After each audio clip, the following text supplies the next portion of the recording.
কিন্তু সমালোচনা কৰাৰ নামত অসাংবিধানিক কথাবিলাক ক'বলৈ নাপায়। এই অঞ্চলত আপুনি বাসিন্দা হয়, ভাৰতৰ আপুনি নাগৰিক হয়, এই বিটিআৰৰ আপুনি বাসিন্দা হয়, আজি আপোনাক যদি কোনোবা আহি কয় যে আপোনাৰ ভূমিৰ অধিকাৰ নাপায়, এইটো কেনেকৈ হ'ব? এইটো অসাংবিধানিক কথা। যিদিনা আপুনি জন্ম পাইছে এই ভূমি, সেইদিনাই আপুনি এই ভূমিৰ অধিকাৰী হৈছে, এই ভূমিৰ মালিক হৈছে। গতিকে আজি আপোনাৰ ভূমিৰ অধিকাৰৰ পৰা কোনো বিশ্বাস কৰিব নোৱাৰে। আজি সমস্যা ক'ত হৈছে? সমস্যা হৈছে যোৱা 17 বছৰত বিপিএফ দলৰ যিটো চৰকাৰ চলিল, এই চৰকাৰে ভূমি পাট্টা দিয়াৰ কাৰণে, লেণ্ড ট্ৰেন্সফাৰ কৰাৰ কাৰণে একো কাম নকৰিলে। এই কাৰণে আজি আমাৰ খিলঞ্জীয়া ভূমিপুত্ৰ সকলো মানুহবিলাকে, ভাৰতীয় নাগৰিক সকলো মানুহবিলাকে আজি ভূমি ট্ৰেন্সফাৰ কৰাৰ অসুবিধা হৈছে। আৰু এইখিনি সময়তে কোনোবা অনাবড়ো সংগঠন কৰি আহি কৈছে যে আপোনালোকে এই বড়োবিলাকৰ লগত থাকিলে আপোনালোকক খেদি পঠাব। আপুনি কি কৰিব এইটো কওক? বড়োবিলাকক আপুনি অলপ সময় বাদ দিয়ক, আপুনি কি কৰিব এইটো কওক? আজি MP এজনে ইয়াতে 5 বছৰ MP হৈ গ'ল, 25 কোটি টকা পাইছে। কোনোবা গাঁও এখনত কিবা দিছেনে? কোনোবা গাঁৱৰ ৰাস্তা বনাইছেনে? কোনোবা গাঁৱৰ গোসাঁই ঘৰ বনাইছেনে? কোনোবা গাঁৱৰ মন্দিৰ বনাই দিছেনে? কোনোবা সেল্ফ হেল্প গ্ৰুপত কিবা এটা দিছেনে? আমাৰ নিবনুৱা যুৱ যুৱতীক কিবা এটা দিছেনে? দুখীয়া মানুহক এডমিশ্যন দিবলৈ পৰা নাই, তেখেতসকলক কিবা সহায় কৰিছেনে? মানুহ বেমাৰ হৈ আজি কেঞ্চাৰ হৈ কিবা হৈ পৰি আছে, কিবা সহায় কৰিছেনে? ইয়াত মানে তেখেতসকলে একো কৰা নাই। খালি কথাটো এটাই যে বড়ো অবড়ো কৰিব লাগে, এটা ভয় খুৱাব লাগে। বড়োৰ লগত হলে কাটিব, মাৰিব, খেদিব। 30 বছৰ আগৰ কথাটো ভাবক। এই 30 বছৰত এই BLT আন্দোলন কৰিলে, NDP আন্দোলন কৰিলে, আলফাই আন্দোলন কৰিলে, বহুত সশস্ত্ৰ সংগ্ৰামী আহিল, বিভিন্ন ঘাট প্ৰতিঘাত সংঘাত আমাৰ মাজত আহি গ'ল। ইয়াৰ আগত আমাৰ জাতি জনগোষ্ঠী সবে মিলি আছিলে। আৰু আজি এই সমাজটো আমি পুনৰ বিচাৰিছো। এই চুক্তি হৈ গ'ল, চুক্তিৰ পিছত এই অঞ্চলত আৰু অস্ত্ৰ কোনো নাই, অস্ত্ৰমুক্ত সমাজ পালো। আমাৰ সবৰে জীৱন এতিয়া নিৰাপত্তা আছে। কোনোবা ভাবিছিলে মই টকা কমাম, ঘৰ বনাম, পইচা খুজি লৈ যাব, মই এটা চাকৰি পাইছো মাষ্টৰ চাকৰি, মোৰ পৰা পইচা খুজি লৈ যাব। মোৰ বহুত নিৰাশা, বিৰাট দুখত আছিলে। কিন্তু এখন চুক্তি হৈ গ'ল আৰু এতিয়া আপোনাক কোনো ধন দাবী নকৰি আপোনাক আৰু কোনো কিডনেপ কৰিব নোৱাৰে। এই চুক্তিত আমি সবে এই কাৰণে ধন্যবাদ দিছো, সবে এই চুক্তিটো ভাল বুলি কৈছো।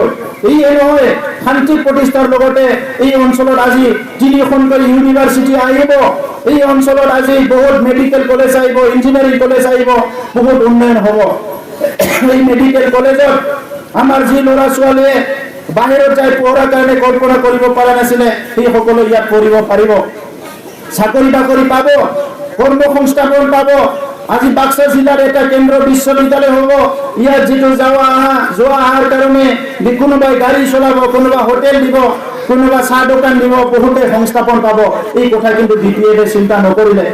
আজি আমাৰ ল'ৰা ছোৱালীয়ে বিশ্ববিদ্যালয় নোহোৱাৰ কাৰণে, ইঞ্জিনিয়াৰিং কলেজ, মেডিকেল কলেজ নোহোৱাৰ কাৰণে আমাৰ অঞ্চলত পঢ়াৰ পৰা বঞ্চিত হৈ আছে, হায়াৰ এডুকেশ্যন ল'ব পৰা নাই। আজি কৈছে কি BTR চুক্তিৰ একো নাই, BTR চুক্তি ৰূপায়ণ হ'ব নালাগে।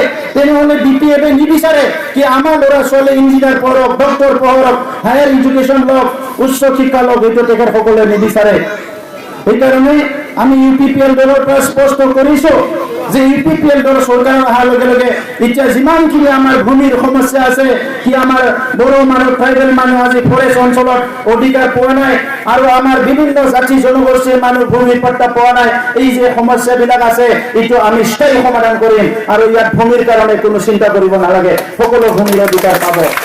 আৰু ইয়াৰ লগে লগে আজি দুখীয়া গৰীব মানুহৰ কাৰণে ইমান ভাল ভাল আঁচনি আহিছে কেন্দ্ৰ চৰকাৰৰ পৰা, ৰাজ্য চৰকাৰৰ পৰা। আৰু ইয়াত BPFৰ VCDC চেয়াৰমেন, মেম্বাৰ, BDO সবৰ লগত লগ লাগি এইটো কৰাপশ্যন কৰিছে, গোটেই মানে শোষণ কৰিছে। আৰু সেইকাৰণে আমি কৈছো যে আজি দুখীয়া মানুহৰ পইচা খাই কোনো সাৰি যাব নোৱাৰে। যিসকলে আজি দুখীয়া মানুহৰ, গৰীব মানুহৰ ঘৰত পইচা খাইছে, জব কাৰ্ডৰ পইচা খাইছে, এইবিলাকে যদি সোনকালে পইচা ঘূৰাই নিদিয়ে, জব কাৰ্ড ঘূৰাই নিদিয়ে, ঘৰ বনাই নিদিয়ে, চৰকাৰ অহাৰ লগে লগে এজন কিন্তু জেলত যাব লাগিব। ৰাজনীতি হওক নহওক, আজি ক্ষমতাত আহক নাহক, ৰাজনীতি হওক নহওক, আমাৰ কথা স্পষ্ট। যদি দুখীয়া মানুহৰ কাৰণে কোনোবা যদি এনেকা কৰিছে, এই মানুহ শাস্তি পাবই লাগিব। কাৰণ এইটো আপোনাৰ প্ৰাপ্য ধন আছিল। এই দেশৰ নাগৰিক হিচাপে আপুনি হাজিৰা কৰিছে, কলগেট কিনিছে, ইয়াত মানে যিটো পইচা গৈছে আপোনাৰ পৰা টেক্স লৈছে। চিনি কিনিছে, নিমখ কিনিছে, চাউল কিনিছে, দালি কিনিছে, ইয়াত চবৰে টেক্স লৈছে। এই টেক্স লোৱা পইচা চৰকাৰৰ ঘৰত জমা হৈছে। ইয়াৰ পৰা আপোনাক আয়ুৰ ঘৰ, জব কাৰ্ড এইবিলাক দিছে, আপোনাক আজি বৃদ্ধ পেঞ্চন এইবিলাক দিছে। সেলফ হেল্প গ্ৰুপক ৭৫,০০০ কোটি টকা দিবলৈ দিছে ভাৰত চৰকাৰে, এইবিলাক আপুনি দিয়া নাই, চব খাই দিছে। আৰু আজি আপুনি বেলেগক আঙুলি দেখাই আছে কি UPPL যোনে চৰকাৰতে নাছিল, পাৱাৰতে নাছিল, আজি এই UPPLকে কৈছে কি UPPL আহিলে খাই দিব। কেনেকে আপুনি জন্ম মানে ক'ব পাৰে কি ল'ৰাজন ছোৱালীজন জন্মই পোৱা নাই, এই ল'ৰাজন ছোৱালীজন ক'লা হ'ব, বগা হ'ব, ওখ হ'ব, চাকৰ হ'ব, কেনেকে ক'ব পাৰে আপুনি? গোটেই BPF মানুহবিলাক মানে সৰ্বজন হৈ গ'ল নেকি? এনেকাতো হ'ব নোৱাৰে। এই কাৰণে আমি কৈছো আমাৰ দাদা ভাই ভনী যি জায়গা থাকে এই BTCত আমাৰ এতিয়া পৰিয়ালটো বহুত ডাঙৰ, ৩৫ লাখ জনসাধাৰণ এটা পৰিয়াল। এই পৰিয়ালত বড়ো আছে, অসমীয়া আছে, মুছলমান আছে, বঙালী আছে, মদাৰী আছে, শৰণীয়া আছে, ৰাভা, গাৰো, বিভিন্ন জাতি জনগোষ্ঠী, হাজং, অসমীয়া চব মিলি পেলাই আমি ইয়াতে আমাৰ সমাজ, আমাৰ অঞ্চলৰ পৰিয়ালটো কিন্তু ৩২ লাখ। আমি বেলেগতো এতিয়া হিচাপ নকৰো। এই ৩২ লাখত এজনে খাব পালে আনজনো খাব পাব লাগিব, এজনে পিন্ধিব পালে আনজনো পিন্ধিব পাব লাগিব। এই সমাজখন ভালদৰে চলিব লাগিব। ইয়াৰ কাৰণে ৰাজনীতিত আহিছো, বেলেগ কৰিবলৈ অহা নাই। সেইকাৰণে ১৭ বছৰ আপোনালোকে BPFক চালে, ৫ বছৰ UPPLক চাওক। UPPLত আহি পেলাই মই ৰকেট উৰাব অহা নাই। মোৰ দুখীয়া ভাই ভনী আই বাই সকলক অলপ কিঞ্চিত সহায় কৰিব পাৰিলে এইটোৱে মোৰ জীৱনত সবচে শান্তি হ'ব, সবচে ভাল কাম হ'ব। এইটোৱে কৰিবলৈ আহিছো, বেছি মানে ৰাজনীতি কৰিবলৈ ইয়াতে অহা নাই। সেইকাৰণে মই আপোনালোকক অনুৰোধ কৰিছো, ইতিমধ্যে উপৰোক্ত বক্তাই কৈছে আজি সকলো জনগোষ্ঠীৰ কাৰণে আমি ইয়াতে উন্নয়ন বোৰ্ড গঠন কৰিম বুলি কৈছে। এই উন্নয়ন বোৰ্ড আমি BTCৰ যিটো টকা আহিছিলে, BTRৰ যিটো টকা আহিব, এই টকাটো কাৰো কাৰণে নহয়, আপোনালোকৰ টকা। এইটো আপোনালোকে ৰাস্তা বনাই, দলং বনাই, ঘৰ বনাই, আপোনালোকে স্কুল কলেজ বনাই, আপোনালোকে মেডিকেল বনাই, যি বনাই এইটো আপোনালোকৰ টকা। আৰু এই টকাৰ হাগ্ৰামা মহিলাৰে ১৭ বছৰ কব্জা কৰি আছিলে। এই কাৰণে এইবাৰ হাগ্ৰামা মহিলাৰ ইয়াত নাই, এই টকা ডাইৰেক্ট আপনাৰ তাত আহিব। এইবাৰ চৰকাৰ কোনো মানে দাদাগিৰি মানুহৰ নহয়, এইবাৰ চৰকাৰ কোনো ভ্ৰষ্টাচাৰী মানুহৰ নহয়, এই চৰকাৰ কোনো শোষণকাৰীৰ কাৰণে নহয়। এইবাৰ চৰকাৰ হ'ব BTR অঞ্চলৰ ৩২ লাখ আমাৰ জনসাধাৰণৰ চৰকাৰ, এইটো আপোনালোকৰ চৰকাৰ। এই কাৰণে কোনো সন্দেহ ল'ব নালাগে। এই ৫ বছৰত টপ টু বটম, ওপৰৰ পৰা তললৈকে চব কাম কৰিম। আমাৰ চৰকাৰত কোনো EM GM বহি থাকিব নোৱাৰিব। এই গাঁৱে গাঁৱে ঘূৰিব লাগিব। ৩ মাহৰ মূৰে মূৰে এই জনতা দৰবাৰ কৰিব লাগিব। ৰাইজৰ তাত গৈ পেলাই MCLA মিটিং কৰিব লাগিব। ৩ মাহৰ মূৰে মূৰে কি হৈছে, কি হোৱা নাই, আৰু যদি কিবা হোৱা নাই লগে লগে একশ্যন ল'ব লাগিব। আৰু ইয়াৰ লগে লগে ৩,০৮২খন গাঁও আছে। প্ৰত্যেকটো গাঁৱত গাঁওবুঢ়াৰ ঘৰে ঘৰে কম্পিউটাৰ আৰু ইণ্টাৰনেট বহাই দিয়া হ'ব। আৰু এই গাঁওবুঢ়াৰ ঘৰে ঘৰে কম্পিউটাৰ ইণ্টাৰনেট, তাত আপোনাৰ কিবা সমস্যা হৈছে, ইয়াৰ পৰা আপোনাৰ সমস্যাটো সেক্ৰেটাৰী অফিচলৈকে ডাইৰেক্ট কম্পিউটাৰৰ পৰা যাব। আৰু গাঁৱে গাঁৱে এটাই নাম্বাৰ দিয়া হ'ব। এই নাম্বাৰটোত আপুনি মিছ কল দিব, মোৰ গাঁৱত অমুক হৈছে তুমুক হৈছে। যেতিয়া আপুনি মিছ কল দিব, মিছ কলটো অফিচত যেতিয়া ৰেকৰ্ড হ'ব, লগে লগে তাৰে পৰা ফোন আহিব আপোনাৰ গাঁৱত কি হৈছে। আপুনি ক'ব পাৰিব 2 মাহৰ মোৰ ঘৰ দিম বুলি কোনোবা পইচা নিছিলে, আজিলৈকে পইচা দিয়া নাই। লগে লগে তাতে ফোন কৰা হ'ব, ভিডিঅ' কি অমুক গাঁৱৰ অমুক বাইদেৱে ফোন কৰিছে, কি হৈছে আপুনি খবৰ লওক আৰু আমাক জনাওক। যদি সি খবৰ লৈ নজনায় আকৌ ফোন কৰা হ'ব। খবৰ লৈ যদি আকৌ নকয় আকৌ ফোন কৰা হ'ব।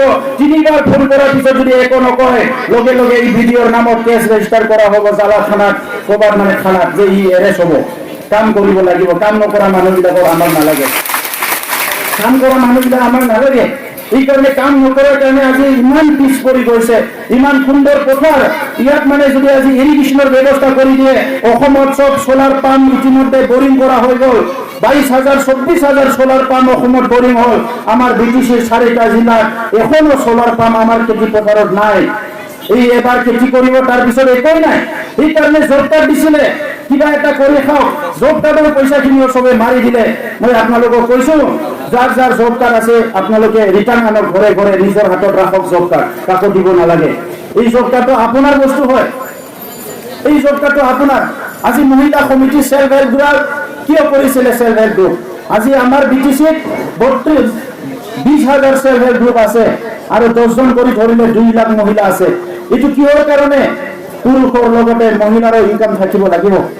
আজি মহিলাসকলৰ কি হয়, আমি পুৰুষৰ ওপৰত নিৰ্ভৰ কৰিব লাগে। গাঁও অঞ্চলত যোনে চাকৰি বাকৰি ব্যৱসায় কৰে সেই মহিলাবিলাকৰ কথা বেলেগ, কিন্তু যোনে গাঁৱত আজি থাকে তেখেতসকলে কেতিয়াবা মূৰ বিষায়, মূৰ বিষাইছে টেবলেট আনি দিয়ক, একদিন কেতিয়াবা টেবলেটে খাবলৈ নাপায়, আৰু এবাৰ ক'ব লাগে টেবলেট দিয়ক, 3 বাৰ ক'লেহে কেতিয়াবা টেবলেটটো খাবলৈ পায়।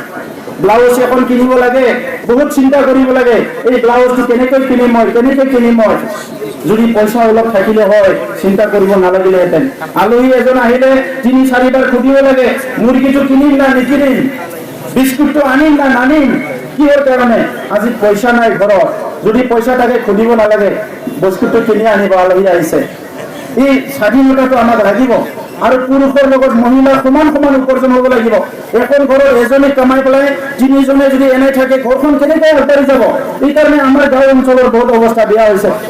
গুজৰাট, হাৰিয়ানা, গোৱাত গৈছে, হাজাৰ গৈছে, যোৱাত বৰ অসুবিধা নাই, যাই পেলাই পইচা কামাই আনক। কিন্তু সেইটো পৰিয়ালটো চাই বেয়া লাগিছে, যিটো পৰিয়ালত 3জন ল'ৰা ছোৱালী আছিল, মাকজনী আছে, কিন্তু তাৰ দেউতাকে হাজিৰা কৰিবলৈ গোৱাত গৈছে, মাহ পইচা দি পঠোৱা নাই। তাৰ পিছত মাকজনীৰ অৱস্থা কি হ'ব? কি পইচা বিচাৰিব না ল'ৰা ছোৱালী 3জনক চাব? এই অৱস্থা হৈছে আমাৰ পৰিয়ালবিলাকৰ, সেইখিনি চাব লাগিব। সেইকাৰণে আজি সকলো একত্ৰিত হৈ পেলাই আমি এই পৰিৱৰ্তন আনিব লাগিব। ইয়াৰ পৰিৱৰ্তন কোনো গণসুৰক্ষা পাৰ্টীয়ে আনিব নোৱাৰে, কাৰণ তেখেতসকলৰ কোনো চিন্তাই নাই ৰাইজক লৈ পেলাই, খালি বড়ো অনাবৰৰ কথা কোৱাতে ব্যস্ত সিহঁতে।